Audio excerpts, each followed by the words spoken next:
beautiful muses, and welcome to a new pick a card reading with Cosmo Muse Tarot. As you can see, I went out into my garden and picked all sorts of beautiful roses and other flowers, potted flowers and leaves and such, and it's raining outside, so they were all dewy and wet, but I think they've pretty much dried by now. That being said, when you go out and forage, and especially when it's wet out, little things tend to burrow in and hide in these. So I'm just hoping, because I've seen a few as I've been getting ready pop out like little bugs kind of crawling out. So if you happen to see that or it happens, I'm just putting sort of a disclaimer up front as to why that's happening. These are foraged fresh flowers from my yard, so you never know when it's nature. So because they've been sitting here for a minute and have dried out, I think all the little creatures have crawled out by now, but yeah, we never know. Anyway, this week's reading, I've just been in this weird sort of like, I wouldn't quite say uninspired, but just sort of like low energy, which is rare for me in spring. And so I was thinking about, how to do a reading, trying to pick up on a reading I think people would want, trying to pick up into collective energies. And yeah, it just sort of, I don't know, it just sort of settled into me that there's likely a lot of people feeling the same way at the moment, just sort of a little bit of charged energy for spring, but there's something holding back still. And I wanted to do a reading that was quick, because I think we're all in this mode of really focusing on our own lives, having a lot on our plate. So I want to make this a quick reading, but I also want to really investigate where there might be sort of two different archetypes within us that are vying for attention and information, and trying to figure out how they might work together to help us sort of move forward, find our spark, find that path forward in life, find some harmonizing energy to move our spring charge going into summer. And this is timeless, so maybe you're coming to this in the middle of winter, who knows? But whenever you're being drawn to this reading, my thought and intention and where I'm feeling right now is that there might be two sort of competing aspects of self that I'll call archetypes, that maybe have agendas that don't overlap. And so there's this vying and competition for our energy and attention that's sort of just making us a little bit stuck. So my thought is, if you're drawn to this reading, that's maybe something you're feeling. So each of these three piles are going to investigate these archetypes, what they're doing, where they are, and then trying to see how they do actually have a lot of same agendas, same thoughts, energies, intentions, and so how to kind of bridge that gap and find a more focused path forward, a more focused energy to move something in our lives. Okay, so pile one is this one, and this is the flower agate pile. It's a really beautiful, I always love using this stone.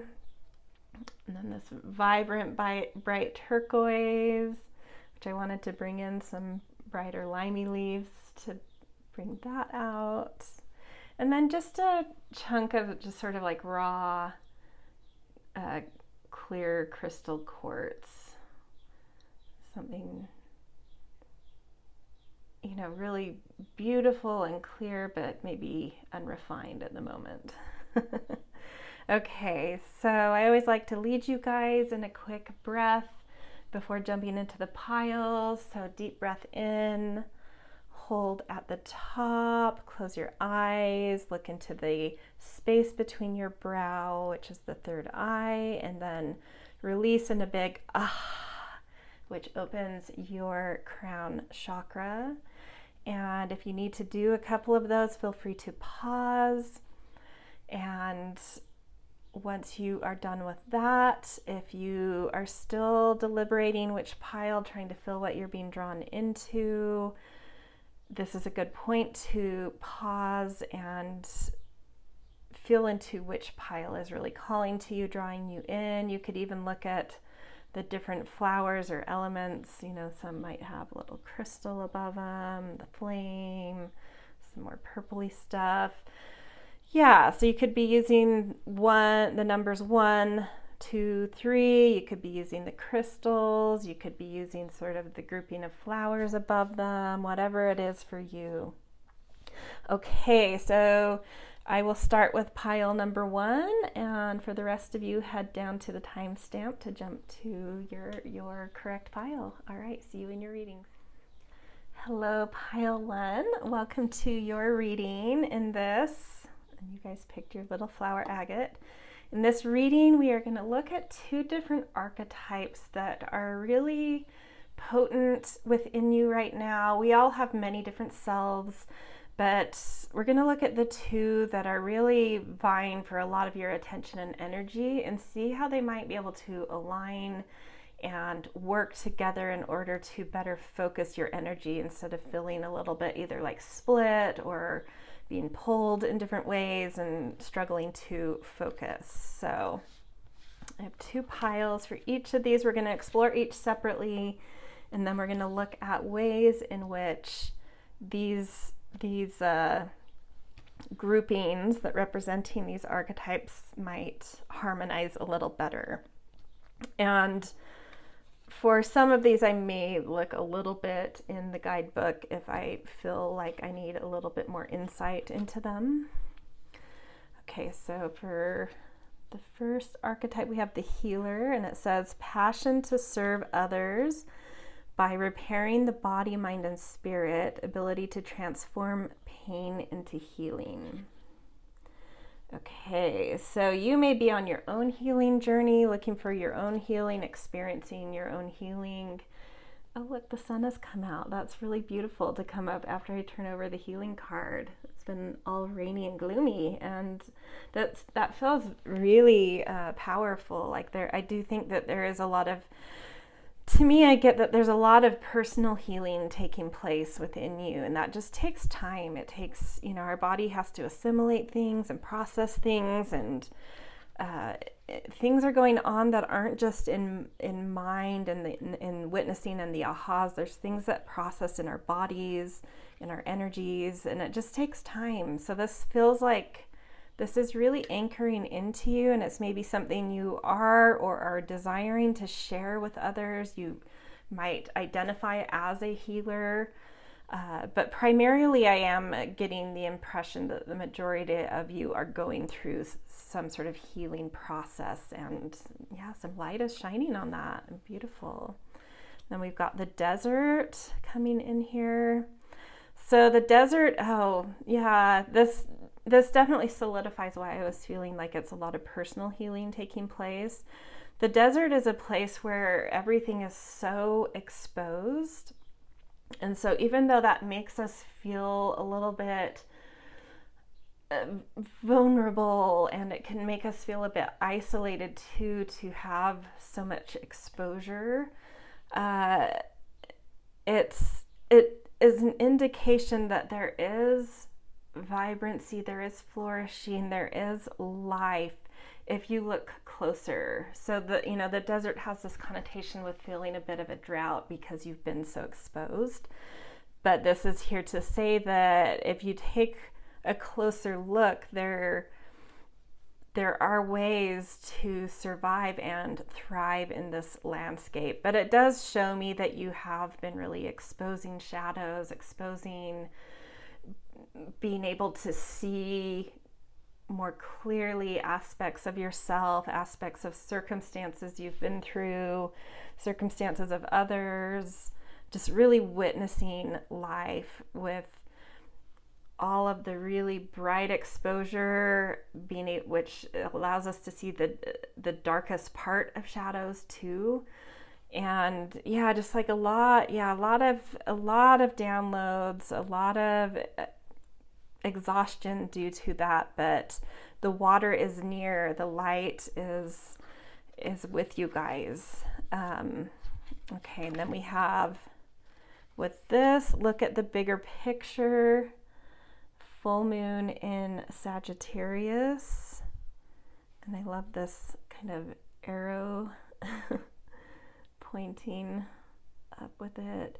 So yeah, this is bringing to mind something to help you move this energy forward, or if you are feeling stuck in this energy or really struggling to get out of this energy,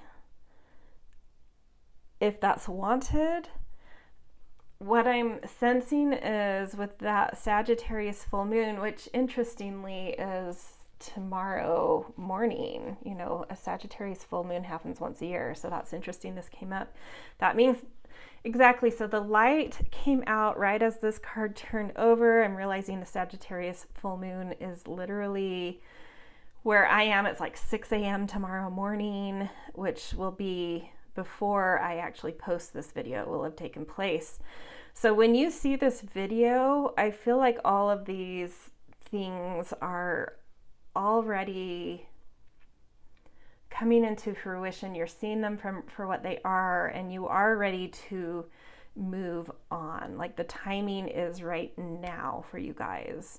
And I'm just going to project that forward, even though this full moon will have already happened. When you see this, I'm just sort of like projecting that forward, that whenever you hear this, even if it's a year from now, that give it 24 hours and like some new spark, some new inspiration, some new relief, water will be making its way to you, where you're going to have all of a sudden this download of the Sagittarius full moon is look at the bigger picture, and there's something very fertile with that. And I think you've been stuck in some details, really unraveling all the quirks and nooks and crannies of something around some healing, or maybe you are a healer and you've been maybe integrating some energy, some new information, some learning around that. And the way of getting out of a place where you're feeling exhausted, exposed, thirsty for something is to take a step back and see the bigger picture. And so I think within 24 hours of seeing this reading, you're going to have this aha of the bigger picture. Something about all the different pieces are going to come together, like you're making a puzzle that you didn't have the picture for, and you finally get it to the place where you can see what the whole of the picture is supposed to be, and you're like, oh, okay, now I know how to move forward and put the rest of the pieces in because I understand what this picture is. Yeah, okay, and then let's get the tarot card that's showing us what's going on here. So some stress, some fear, some anxiety, your mind being your own worst enemy, and that totally confirms. So this card has a lot to do with Gemini energy, which is the opposed to Sagittarius energy. You've been down in the details, in the nitty-gritty, the nuts and bolts. And within 24 hours, you're going to have the aha where you're able to step out of all those neurons firing and anxieties and like an overexcitation of brain. And you're going to be able to kind of look at the whole thing and be like, oh, okay, I can step back from this. I can detach from this. I understand what's going on here. It's not, for some of you, you may have been taking something too personally, judging yourself too harshly, and it's just some deep healing is 24 hours away from assimilating within you, and you feeling like, I can step back. I see what this is. I get it. It's downloaded. It's anchored. Some relief can come to, some overexcitation in mind, I think, around something with healing. Okay, let's look at this other archetype that's been potent and vying for attention. So we've got child nature. So in this archetype deck, there's like 5 different child cards. There's like the divine, the orphan, all sorts. So the child nature, so we're talking about inner child, about our truest, most uncorrupted essence of who we are, what gives us pleasure, what kind of imagination we have, a sort of freedom around being who we are just because we love it, not because we've been told to be a certain way. And so around this is all has to do around nature and the connection you have to nature. So friendships with animals, communication with nature spirits. So you may be getting a lot of information downloads coming to you through being out in nature, through touching things like flowers and herbs, and even just putting your bare feet on raw earth like the grass or a rock. Really noticing animals and feeling like you're understanding or getting vibes from them, or little signs or symbols from them. So that's something that's really important in your life right now, I believe, or an archetype trying to get your attention at least. Agape, I don't know if that's how you pronounce it. This is devotion. So yeah, this is a deep aspect of yourself. It's not just an archetype that right now wants attention and energy. I think this is a really deep aspect to who you are. You are very devoted, you're very connected, you find nature and your connection with it very sacred. Hence it is a huge asset to you in life. You can hear it talk, you can hear its communications.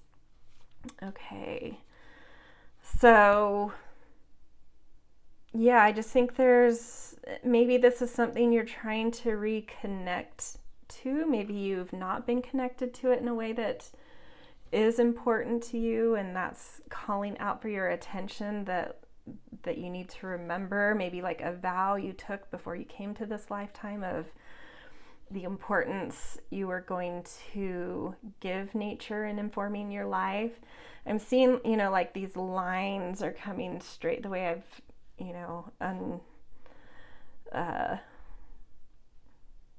unconsciously, or just like, like I didn't purposely place these cards in a certain way, but we're seeing these lines from this Agape card coming straight out of the nature. So to me, this is saying it's really wanting you to reconnect to nature. There's something that's been missing with that.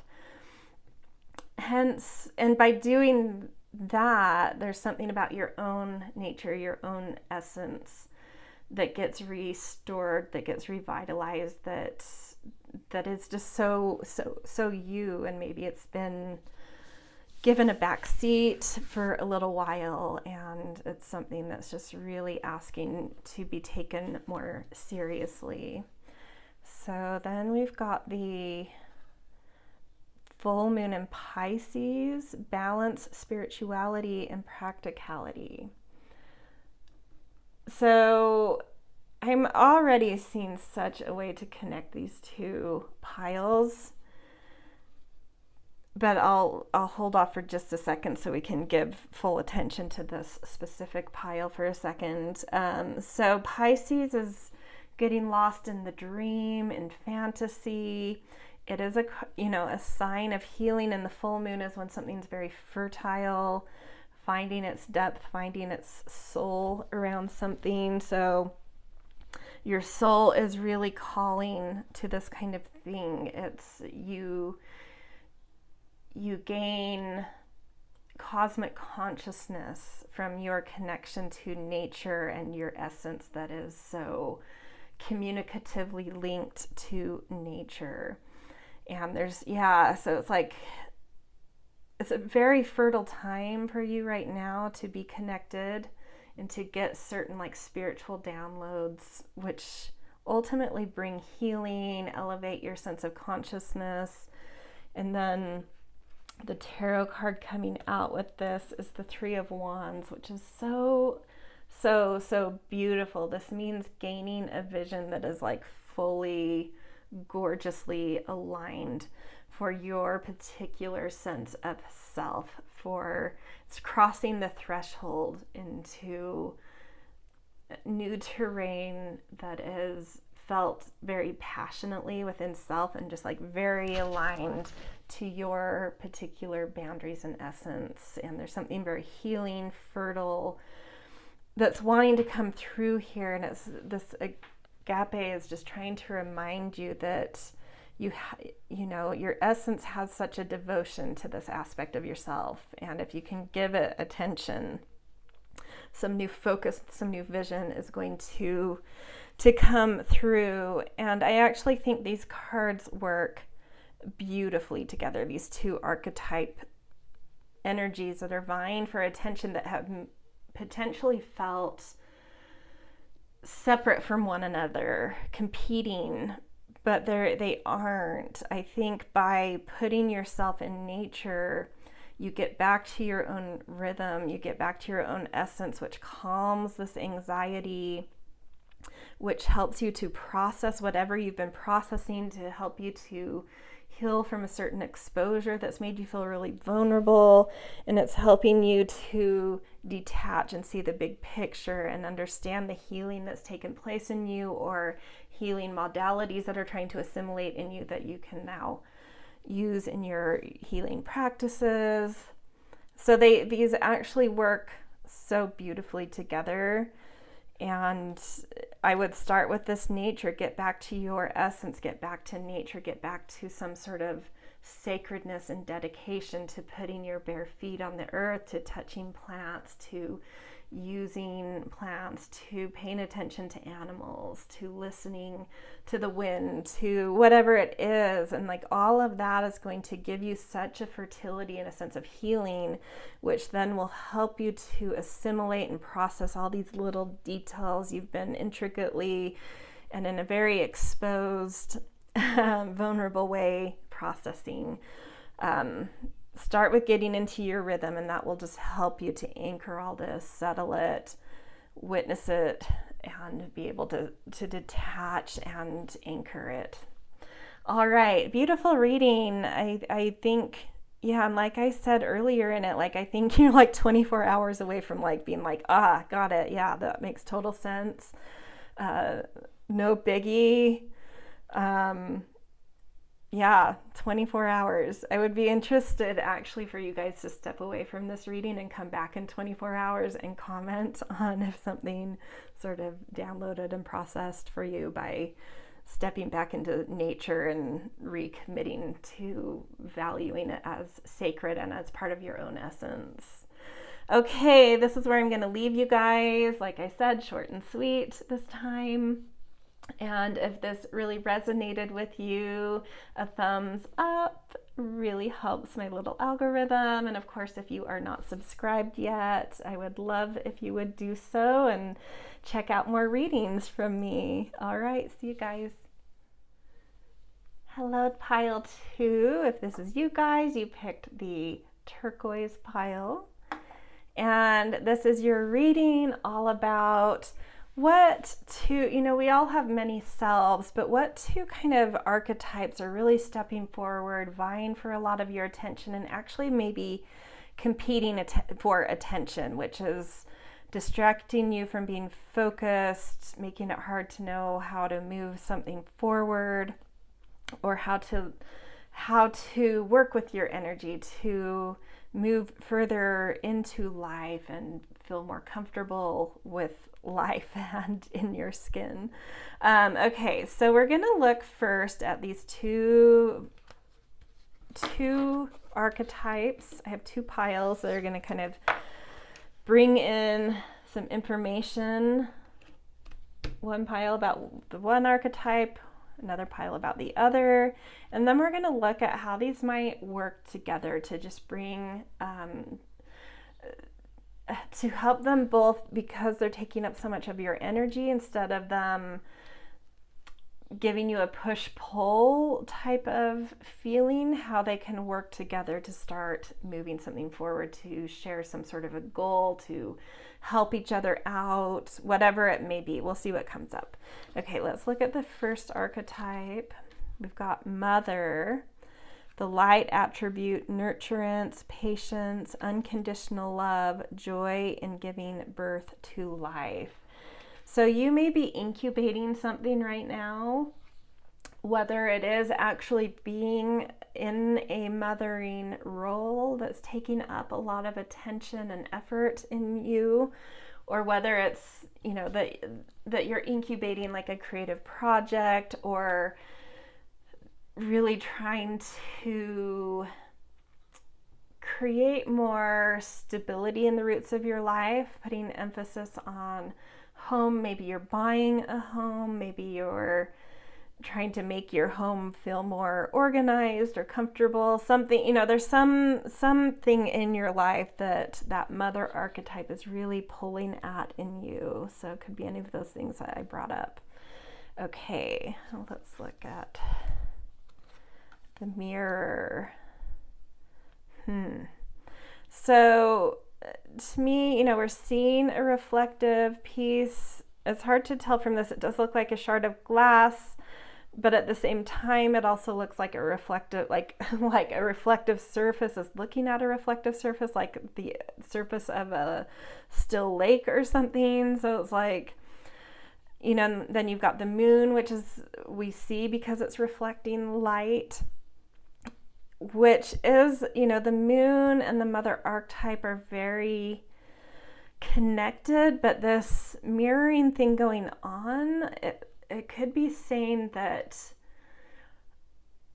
this archetype is trying to gain your attention because you're needing to pass on nurturance that has been given to you, and you need to now reflect it on other things, pass it on, keep movement in that energy to nourish and strengthen life. Or it could be saying that there's a mother archetype in your life that is very important, that you need to witness better, appreciate better, learn from, see as a mentor for something in your own life. There's a lot of ways this can be taken.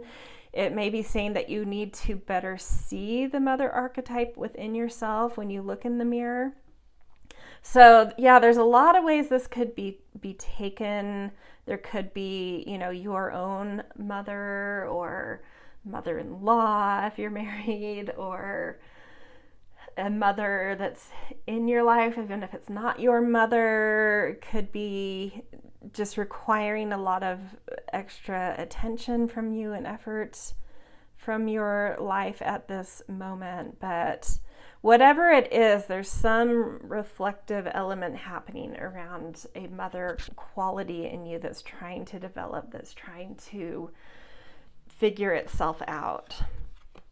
Okay, and then we've got new moon in Aries. Okay, this is interesting. So I almost want to say that this is a very new energy entering your life. Maybe you really are about to have a child for the first time, buying a first house. For the first time, I think you are actually seeing the mother archetype in your life, which is making it all the more important to look to other mothers as mentors, to get all the advice you can, but to still stay with your own instinct and give yourself permission to be the kind of mother that is you, that feels authentic to you. And this doesn't have to be around kids, but there's something that you're nurturing and it's a new experience. Yeah, first house, first child, first of anything that you're really trying to nourish.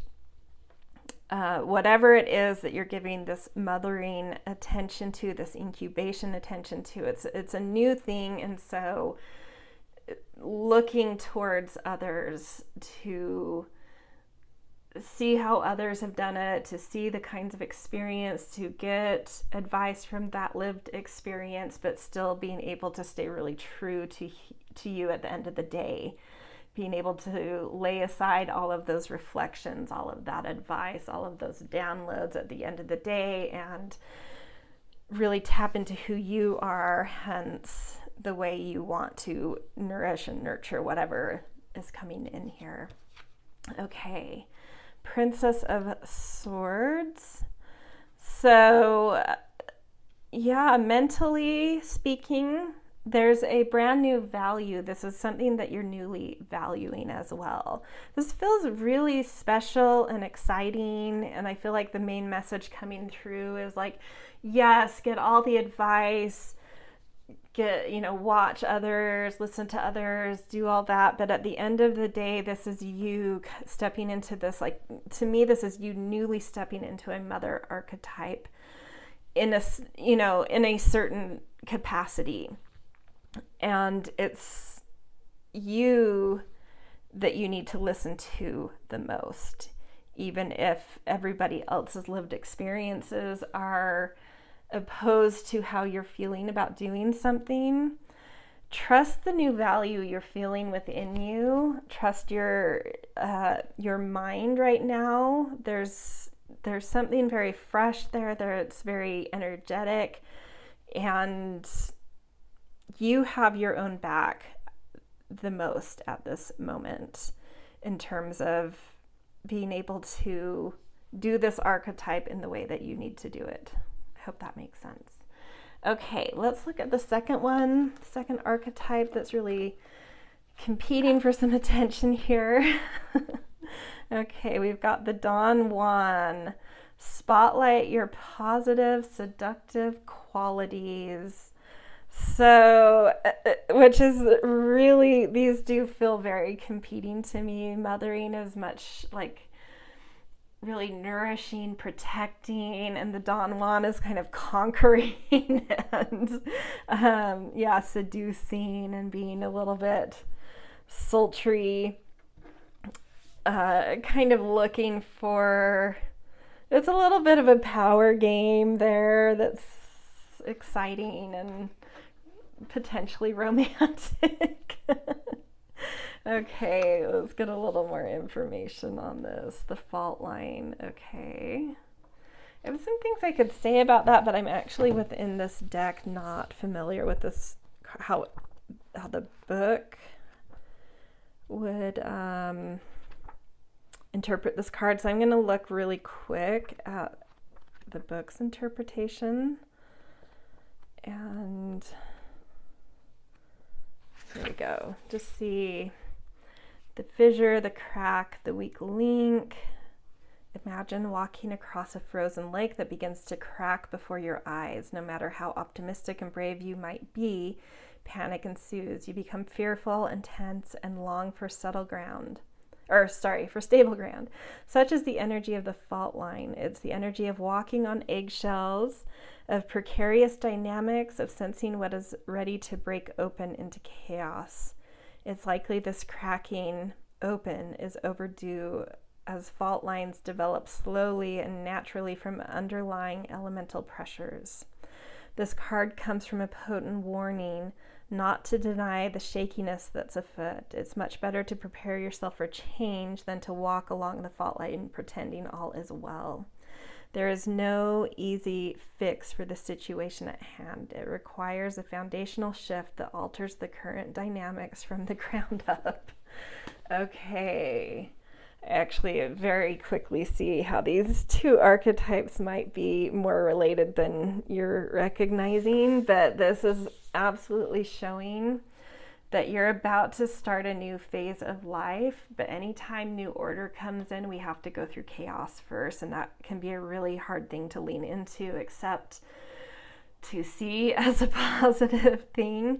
And so that Don Juan in you might be trying to find some sort of stable grounding through others. So you're either consciously or subconsciously trying to seduce to you the kind of attention, help, whatever partners to make you feel like there's some stability around some huge change coming. But yeah, so looking at the shadow of the Don Juan, it says using the power of romantic attraction for private agenda. So that's something that might need to be looked at, is people you're courting, romances you're in. Do you have a private agenda, likely around needing to feel more stable in life versus authentic feelings? And usually we're not so conscious about that kind of thing. So I think it's just like saying, when you feel yourself in this seductive space, to take a beat and ask, like, why are you seducing? What's the point if there's already romance here? What extra thing are you trying to draw from or out of a person? Are you trying to get more out of someone than just raw affection and authentic love, Okay. I want to almost jump straight into how I see these being able to connect, but I'll wait for a minute. Okay, this is really interesting. So you got the void of course moon, that nothing will come from this situation. So if you're trying to fill a hole or find some sort of stability through a romantic partner right now, this is not the course of action that will actually lead to stability and the new order. The crack, like coming into a new phase of life, you have to go through that chaos. So if you're trying to find a bridge to skip the chaos and go straight to the new order from the old, you can't, like, there's just nothing. It's just like a cycle of life. There's nothing that can bridge that for you. So you may be trying to use romance to help you, like, step into someone else's life to help you skip out on having to deal with something that's about to sort of break down. And I just want to put it out that, like, let's see, I've been putting this card under. That chaos phase of life is so, even though it's hard, you end up having to surrender and let go of a lot of things and see a lot of your shadows, and just, it can be tough, but at the same time it is filled with magic. And so I'm actually excited for you guys to kind of go through this crack. And if you need to have a little fun to distract yourself in the process, so be it. As long as you're hearing,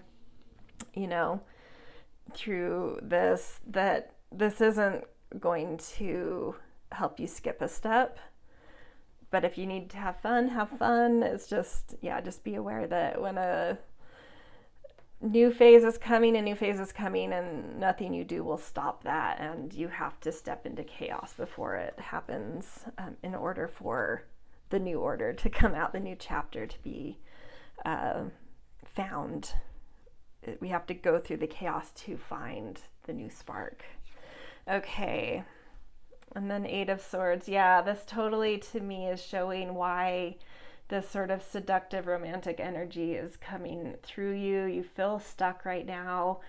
I feel like you see this chaos coming and it feels too big for you, and you don't know how to take the next step into that kind of dark void, that chaos. And you kind of have imprisoned yourself. And so that self-imprisonment in a way is sort of like where you're trying to maybe use romance and seduction to help you sidestep this phase, this process of life. And Yeah, the thing I would say about Eight of Swords is just take one step at a time. Whatever step is in front of you, take it. Try not to continue to focus on some huge picture of planning your whole life, whatever this feels like it might revolve around.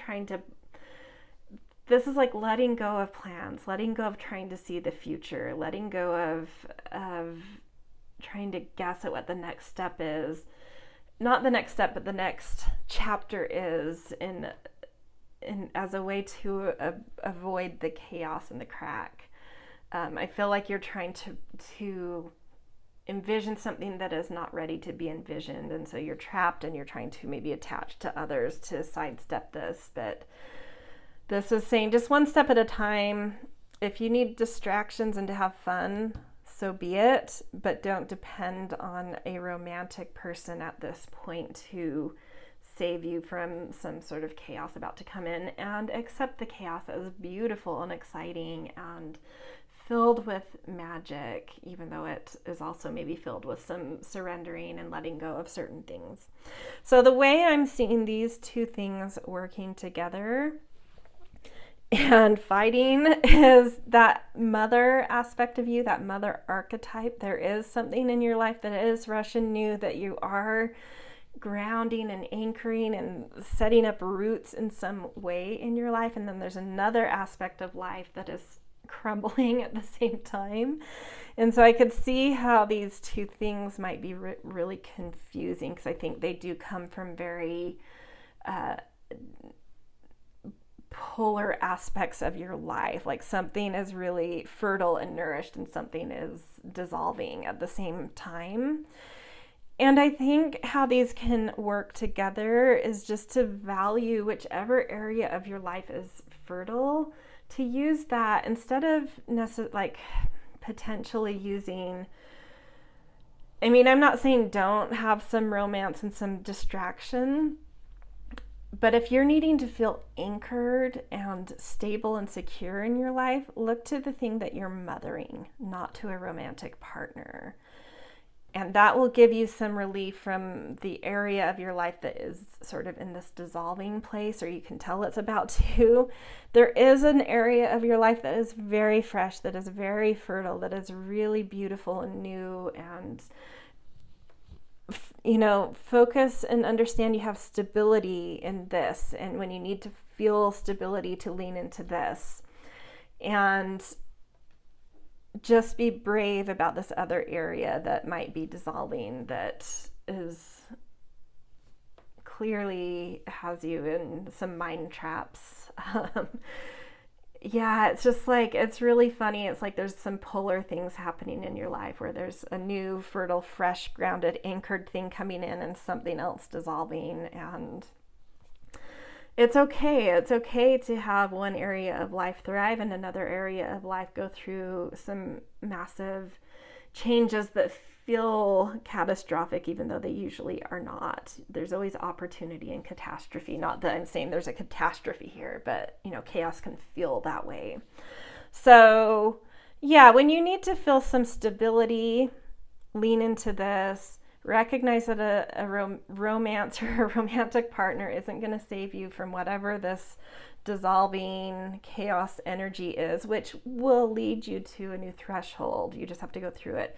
But if you need some distraction and some fun, you do have a seductive energy right now. So have fun with that, but just don't use it to try and sidestep something in your life, because it won't work in the end. So anyway, wow, it's a really interesting reading. I would actually really be interested to hear from some of you what this feels like it's talking about. Yeah, and of course, if this resonated for you, a thumbs up is always appreciated. It really does help my little channel. And of course, if you are not yet subscribed, please do so if you want more readings from me. All right, see you guys. Hello, Pile 3, and welcome to your reading all about what kind of, we're all composed of many different selves, but if you're coming to this reading, it's likely that there are two aspects of self, two archetypes within you that are currently taking up a lot of energy, vying for your energy, and maybe competing for your energy, which is potentially creating difficulty in finding a concrete focus and moving life in a way that feels right to you, comfortable to you. So we're in this reading going to look at these two different archetypes. I have two piles, one for each. And then at the end, we're going to look at ways in which these can either help each other, work together, whatever we need to figure out to help your energy become more focused as it's being pulled by two different aspects of yourself. All right, let's look at the first one. We've got hero or heroine, passion for a journey of personal empowerment. So this feels very exciting to me, like you have had a call to action of some sort in your life, a new mission, a new focus. You know, maybe there's a new job or an event that's taken place that's really spurred you on to develop a whole new side of your life that you hadn't really given thought to before. There could be something within this where you feel like by what you discover, by the challenges you overcome, by taking on this big task or call to action, that you might be helping others in the process. Okay, let's look a little bit more at this, the unseen. Okay, I'm going to read from the book a little on this. I have some of my own thoughts I could put onto the unseen, but I'm kind of curious to see how the book interprets this particular card. So the spirit, the ancestor, the eternal. And this is, by the way, the wild unknown archetypes. The unseen is just as it sounds. We cannot see it, yet it sees us, watching and waiting with wisdom, both kind and instructive. We feel this presence, sense it, intuit it, and then doubt its experience, though it rallies our attention time and time again. The energy of the unseen may come in many forms: a compelling dream, a sudden insight, a clear voice, a vision or message from a loved one who has passed to the other side. It is natural to fear these communications as they challenge our perception of what is real. Okay. When this card appears, your guides are near. The eternal is present. The doorway between worlds is ajar. Listen. The sounds may seem as though they come from a distant land, but they call from your innermost chambers. It has a connection to clairvoyant guidance and whispers of wisdom.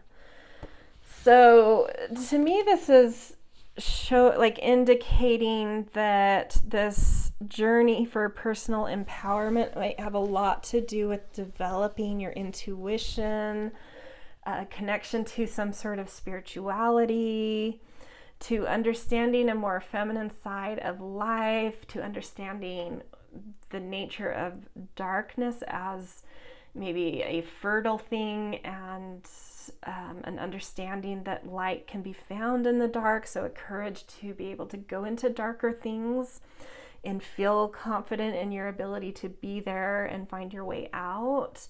But yeah, this hero-heroine journey that I think it's resounding within you, resonating within you. I think it's about developing intuition in order to do something big, in order to do something very potentially even a little dangerous for some of you. Like something coming to mind, and obviously this is just one example of a million of I'm thinking of those like true crime storytellers where they're going into the depths of like a serial killer's mind in order to, or like all sorts of crimes in order to track like get community to gather in and help figure out, bring some justice to something. That's just a very extreme example I'm sensing here, but this journey to empowerment is developing an intuition and ability to trust going into darkness because you have a honed connection to spiritual guidance, inner guidance, knowing how to find the light in those dark places. So trusting that you can go there appropriately without getting corrupted. Okay, let's get a little more about what's going on here. So Leo full moon, don't let pride get in your way. So this is something very expressive and creative coming through, and it's very fertile. So if there's something around you that sort of, keeps circling around you in some way that you've been nervous or like it feels too big to take on, you're in the process of gaining the strength and the confidence you need to go here. Kind of interesting. Or, maybe you're even going to school for psychology or something, but there's a way that you're doing it through, I know there's like art psychologies, like healing through dance or through art, that kind of thing. But there's definitely this creative expression coming through with it too. Okay, and then 5 of Swords. Yeah, okay, what I said earlier with like that, obviously extreme example and very specific, which wouldn't apply to maybe even anyone watching this, but there's something where this feels, like the true crime podcaster or something, where you are calling on the public, where you are interacting with groups, with networks. There's something going on here where you have to kind of keep yourself above the fray, above the petty, and keep the bigger picture in mind, the purpose in mind, the beauty of what you're doing in mind, to protect yourself from oppositions, if you might maybe take it that way. You see in this particular 5 of Swords, people poking out the eyes. I think you're getting glimpses through whatever you're doing. Again, 2 eyes here, very interesting. You're getting peeks between spaces, behind doors not accessible to others, and people don't want you. There's a lot of people that don't want you to see what you are going to be able to see by following this archetype's call of energy, purpose for coming up as important right now. Very, very interesting. Okay, let's look at this second archetype vying for information or for attention and maybe even competing. So the athlete, dedicated to transcending physical limits, including handicaps, development of personal willpower, and strength of spirit. Okay, that's interesting. So maybe you're really focusing also right now on being good to your body, understanding how you're physically made and ways to take care of that physical composition, how to turn it into a machine of that can help you lean into your willpower to fill your strength physically. And I'm already seeing ways that these can work together, but let's just see where this goes. The Temple, yeah. So you're finding a new sense of like deep sacredness for your body, for your physical makeup, for the limits to your physicality. So you may be at a place right now, and some of you, I'm getting this feeling that there may have been some like physical ailments or limitations that have forced you to confront what your body is, what your body needs, and You're coming into a deep sacredness around this, of like really listening to your body, understanding it, witnessing its limitations, hence organizing life to support where those limitations are and find the sweet spots, the fertility, what's right for my body to eat, what kind of physical activities are right for my body, and in what rhythm daily do those things need to happen in order for me to feel like I am honoring this vessel as very sacred. And by doing so, it's supporting me with a bolstering of willpower and a physical feeling of spirit within self that only enhances that inner spiritual essence and feeling. So, okay, let's get a little more here. Scorpio new moon. Work through your fears.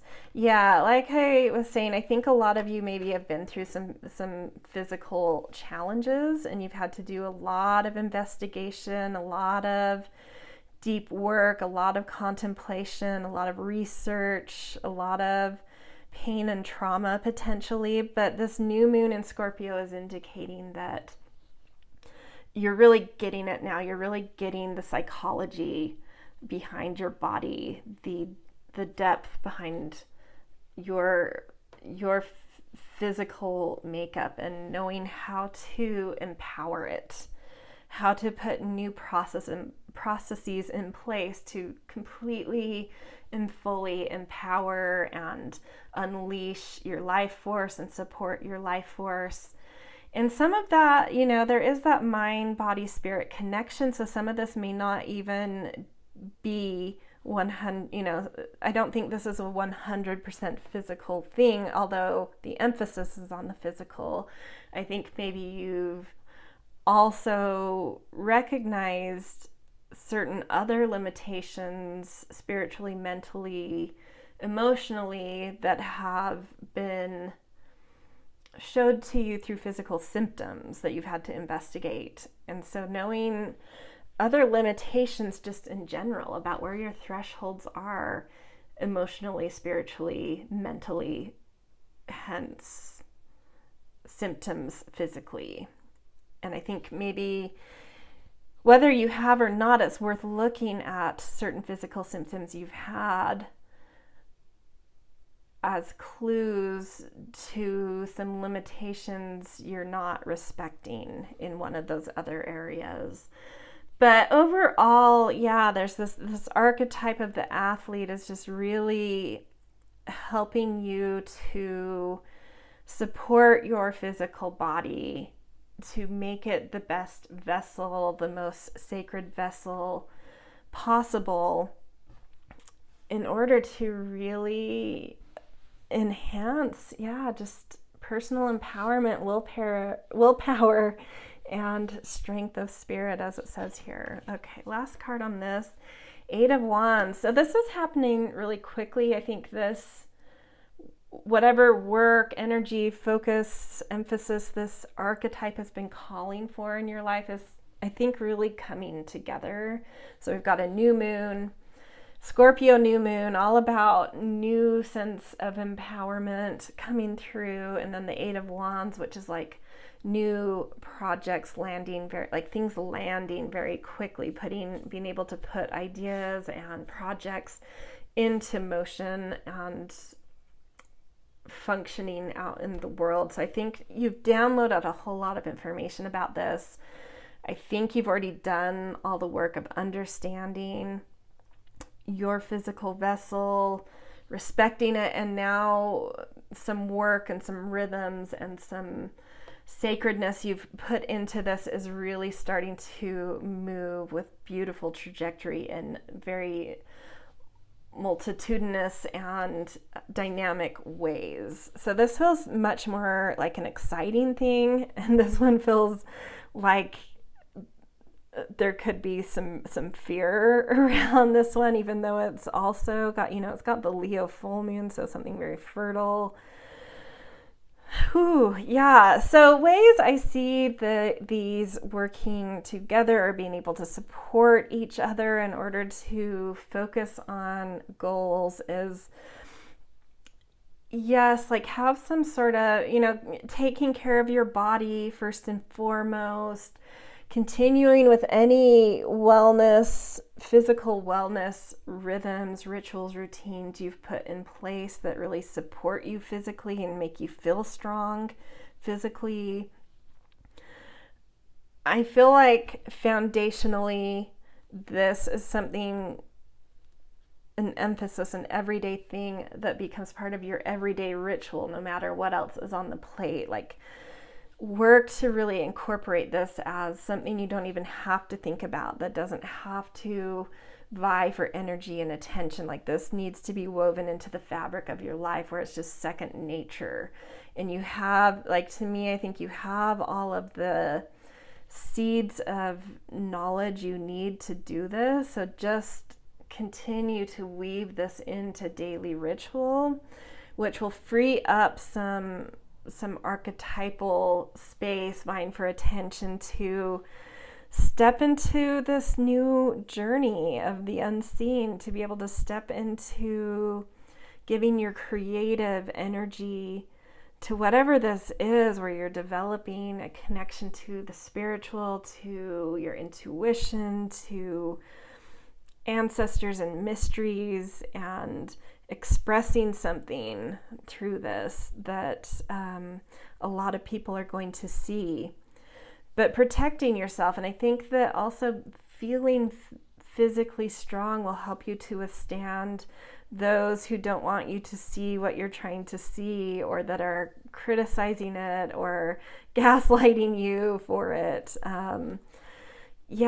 Feeling physically powerful, I think, is going to be foundational for you to feel strong in this more psychic type of space where you're going on some empowerment journey.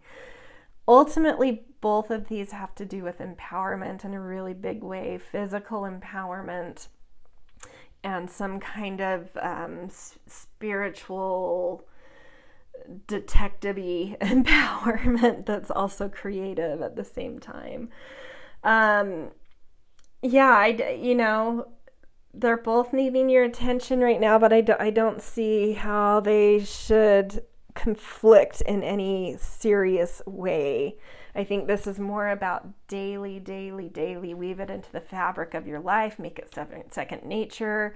Use this as your point of feeling strong enough to take on this more subtle, intense, witnessed kind of deep dive sort of expressive work that is, trying to come in, that some archetype within you is really wanting to develop, to go on a journey here. So whatever that is, I'd actually really like to hear in the comments if this if it's known by you what this might be. I feel like it's probably quite different for everybody, but it would be interesting just for my own curiosity to hear maybe a couple things that this correlates with for people out there. So this is where I'm going to leave you. Hopefully this reading was helpful and connected for you. And if so, of course, a little thumbs up goes a very long way in my algorithm, being sort of a newer channel. And definitely subscribe if you are not yet, to get more readings from me. All right. I hope you have a good rest of your day. See you guys.